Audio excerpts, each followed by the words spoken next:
मुंबईतील भाजपच्या मोर्चामुळे वाहतूक कोंडी झाली होती आणि त्यामुळे एका महिलेचा संताप अनावरही झाला होता। भाजपच्या मोर्चामुळे तासभर वाहतूक कोंडी झाली होती। बाजूला मैदान असताना रस्त्यावर मोर्चा का काढला असा सवाल या महिलेने उपस्थित केला।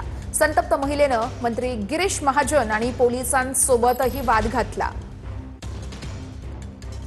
मैदान में जाके बोलिए ट्रैफिक को रोकते नहीं। Okay, get out of here. Did you not understand? Did you not understand? अरे जाइए।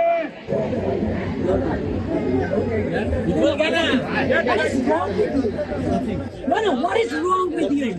There are hundreds of people waiting. There is an empty ground there. There is an empty ground. Yes. Get out of here. मैं बात करता हूँ। मेरे से कोई बात नहीं करेगा। यहाँ से इस ट्रैफिक को हटाओ। Shut up. हटाओ ना।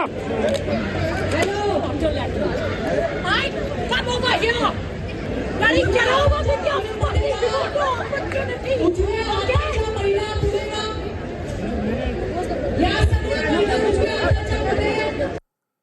यावरती हर्षवर्धन सपकाळ यांनी ट्विट करत प्रतिक्रिया दिलेली आहे। आपण बघूया त्यांनी ट्विटमध्ये नेमकं काय म्हटलेलं आहे ते।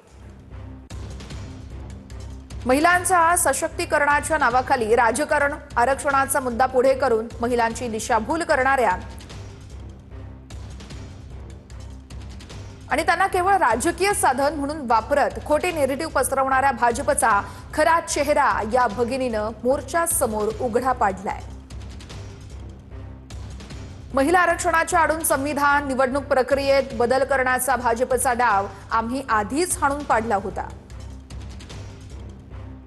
मोर्चा आणि प्रचाराच्या माध्यमातून पुन्हा दिशाभूल करण्याचा प्रयत्न सुरू होता। या धाडसी भगिनीने तो डाव उधळून लावला।